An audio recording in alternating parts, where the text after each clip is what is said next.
Hello, everybody. Can you all hear me all right? Okay, thank you all very much for coming along. I hope you're enjoying the conference. My talk, Ahead of the Curve, is about transitioning from elliptic curve cryptography to post-quantum cryptography. My name's Sam Burns. My interests are software development, software architecture, information security. When I'm not doing that, I like to go rock climbing to build finger strength so I can type faster. There's a link to the slides on this blog here if you'd like to get a copy of them. And I'm on, I wouldn't say I'm very active, but I am on Twitter, Mastodon, and LinkedIn if you'd like to follow me. There's not a whole lot of content there, but you're welcome to connect if you have any questions or if there's anything you'd like to know about what we talked about today. Now, what we'll be talking about is we're going to discuss the core concept of post-quantum cryptography. There'll be some information about the background of quantum computing, including the current state of the art. We're going to go into a little more detail on how PQC works. So I'll be talking about post-quantum cryptography and then moving on to practical implementations that are available now for you to use and what sort of measures have been taken by various cloud providers, for example. So, post-quantum cryptography. This is a quantum computer. Well, the quantum computer bit is a tiny little dot at the bottom. The rest of it's a massive refrigerator compressor. So post-quantum cryptography is a new feature being added to a number of technologies, including Google Chrome, Cloudflare, the Go programming language, for example. Basically, the top-level view is quantum computers exist. As you can see in this photo, one day they'll be able to break our encryption. This means we need new encryption starting with TLS. And we're going to cover why it is that TLS is particularly important here, why it's being done first. And we're going to discuss why these changes are happening now. And so, as a result, we're getting new cryptography in various tools and programming languages. So, a very brief introduction to quantum computing. I only have 20 minutes, so we have to cover all of quantum mechanics in the first 4 minutes. So bear with me. Quantum computing, the basis of it is using the complexity of quantum mechanics to do calculations. So predicting the outcome of an experiment is very computationally complex. Then to perform that experiment is to get the answer to a very complex calculation quickly. Quantum computers exist. At present, they're in their infancy. You can rent time on a quantum computer now for a cloud provider. Some have free offerings that you can play around with. We'll be signposting those shortly. In terms of actual practical applications, it's suspected that they may be relevant in drug design, actual simulations of quantum physics, and in particular cryptanalysis, code breaking, which is what we'll be talking about mostly today. Some of the applications have been mentioned here, but the truth is the technology is very new, and much like when the silicon chip was invented, not everybody, we didn't know everything we were going to do with them. These are just some of the applications that we've thought of so far. There will undoubtedly be others. Now, the components of a quantum computer are qubits and quantum logic gates. Qubits are subatomic particles. We'll talk more about the actual implementations later. Unlike classical bits, which always represent a 1 or a 0, a qubit represents a superposition of both at the same time by varying probabilities. So it represents a probabilistic value of a 0 to some extent and a 1 to some extent, which I've written with an equation with Greek letters in it to make myself look clever. Quantum logic gates allow for you to perform complex operations on qubits to change their values. Coding quantum algorithms feels a lot like classical logic gate circuit design. They can enable you to mutate the value of a qubit as a data structure in its own right. They can allow you to mutate the value of a qubit as a data structure in its own right, and to entangle various qubits together. By doing this, you can produce a large system which coexists in many different states at once. This is the key to the parallelization of quantum computing. We don't have a lot of time to go into how exactly you do this, but the important concept to understand is that when you entangle qubits by designing a circuit that implements a quantum algorithm, what you're doing is creating essentially a massively parallelized computer that can run things like Shor's algorithm, for example, which is not just faster, but changes the relationship between the size of a problem that it's trying to calculate and the number of computational steps required to perform a calculation. Various hardware applications include this company called IonQ, who's you can, as a cloud provider, you can rent time on quantum computers from them. These involve what are called trapped ions, which are atoms that are being kept in a prison made of magnets for some reason. Photonics, which is a company called Xanadu, for example, doing cool things with lasers essentially, and superconductors, which are tiny little circuits that need to be really, really cold. And essentially the essence of it is if you don't know which way round an electron is moving, the answer is kind of both at the same time. This is the basis of IBM's supercomputers, and this is one cloud provider where you can get up to 10 minutes a month of execution time for free if you use IBM. So if you'd like to have a play around on a quantum computer afterwards, that would be a good way to do it. Now that we've had a look at the very basics of what a computer is, of what a quantum computer is, excuse me, to move on to post-quantum cryptography. Quantum computers are getting better. There are implications for encryption. That doesn't mean that none of our encryption is going to work. There are different implications for public key cryptography, symmetric key cryptography, hashing algorithms, etc.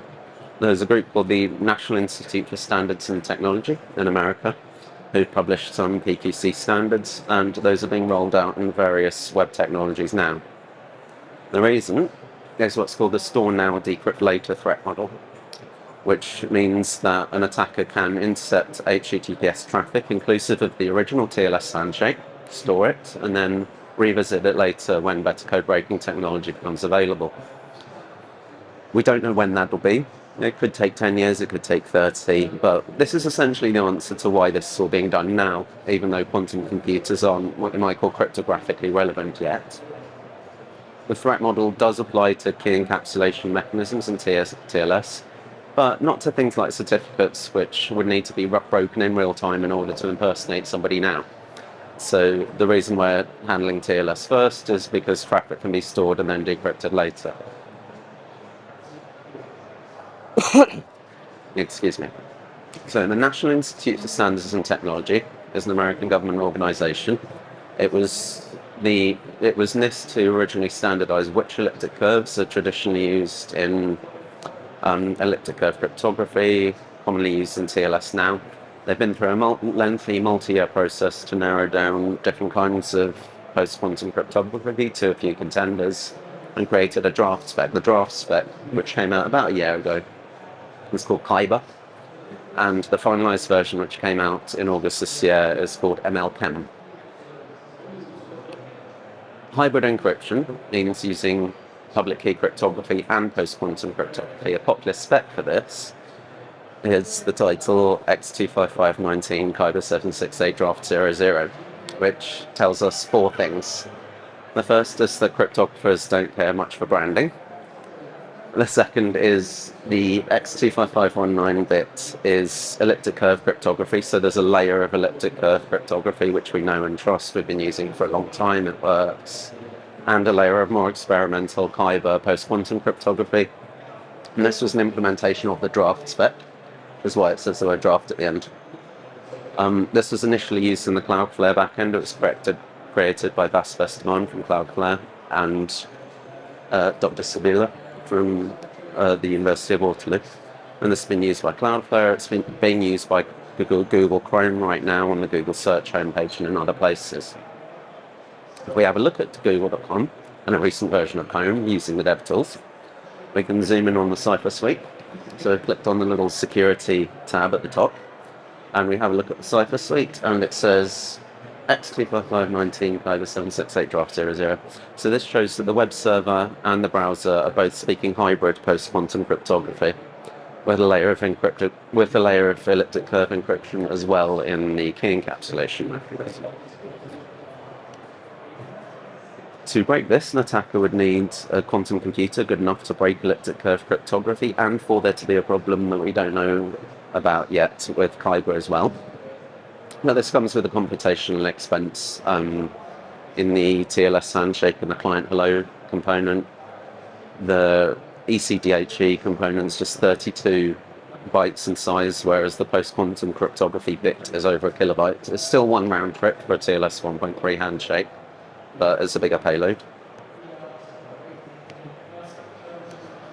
The finalized version of the spec, which NIST released just a few weeks ago, has been renamed to MLChem, so Kyber has a draft spec, MLChem is the finalized version. There are minor changes to it, but draft implementations commonly used in the Go programming language in Google Chrome are still perfectly safe to use. It's being rolled out in various technologies now. And to have a look at some of the practical implementations of PQC. Can everybody hear me okay? Sounds like they're having a disco in the next booth. To have a look at practical implementations of PQC. Are people now leaving to go to the disco? Okay, so some of the practical implementations. Caddy, for example, there's reverse proxy written in Go. It's very soon going to be using Go's default curves. The pull request has been accepted, but it hasn't been tagged yet. And what this means is that draft support for the Kyber spec will be available. The finalized version, MLChem, we're expecting that to be included in Go version 1.24, which is due to come out in February. So if you compile Caddy with Go now, with a recent version of Go, you get post-quantum cryptography using the draft version of the spec. The finalized version, we're expecting sometime in mid-February next year. Google Chrome was one of the early adopters. It's been using the Kyber draft spec since 2023. It's been talking to Google websites and others in PQC for quite a while now. Support for MLChem 768 is coming in November. They will be dropping support for the draft spec for Kyber in the same release. So what this means is if you have a web server that supports both, it should be fairly seamless when a user upgrades their version of Google Chrome. If, however, your web server's written in Go, for example, there'll be a short regression window from mid-November to mid-February, which is where, because Google Chrome's on a 4-week release cycle, they'll have switched over to the finalized version of the spec, to MLChem 768, and completely dropped support for the draft spec. Go will be catching up, we think, in February when version 124 comes out. So there'll be a short 3-month period when an up-to-date web server in Go and an up-to-date Chrome browser will fall back to using elliptic curve cryptography while people gradually phase out the draft version of the spec and start to implement the finalized version. With regards to OpenSSL, you can get support for post-quantum cryptography using the OQS provider. This is the Open Quantum Safe project. You can use the MLChem hybrid system. So it's a finalized version of the spec, MLChem 768, with X25519 elliptic curve cryptography, so you get both, in the key encapsulation mechanism that's used to communicate the AES key. And that means that downstream projects, other web servers, or reverse proxies that you're using, if you're using OpenSSL, as long as you set your OpenSSL up correctly with the OQS provider, then you should be able to use post-quantum cryptography for example, for a PHP application or a Java one that's using a different server. And finally, in terms of possible future developments, excuse me, the finalized version of the NIST spec is likely to result in increased uptake.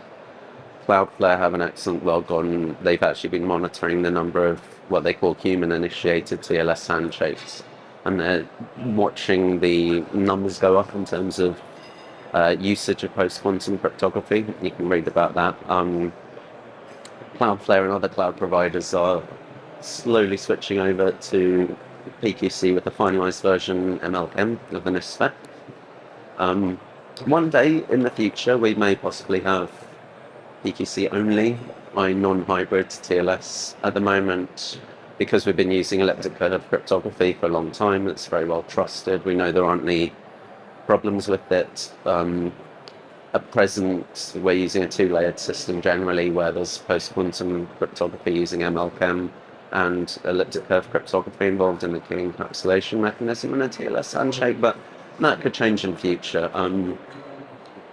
Kyber's based on a system called, a system of lattice-based cryptography, and it uses a problem called the learning with errors problem, which is well studied by mathematicians in the abstract, but in terms of practical implementations, this is all fairly new, which I think is why for the time being we're opting for hybrid systems, and we're seeing cloud providers preferring hybrid systems. And they may switch to just PQC only one day. And in the more long-term future, we didn't talk much about hash-based certificates, for example, and other cryptography concepts. We didn't discuss hashing algorithms. These are all things where you would need to have a good quantum computer now in order to be able to impersonate somebody now. So because the hardware isn't really there yet, we're not so worried about upgrading certificate systems yet, although when NIST published the finalized version of their standard for post-quantum key exchange or key encapsulation mechanisms, they did also publish new systems for certificates as well. So more long-term future, we're probably going to see cloud providers and web technologies adopting these as well. Thank you very much for your time, everybody. It was nice of you to come along. I hope you're all enjoying the conference. There's a link to the slides is going up on the blog mentioned there tomorrow. So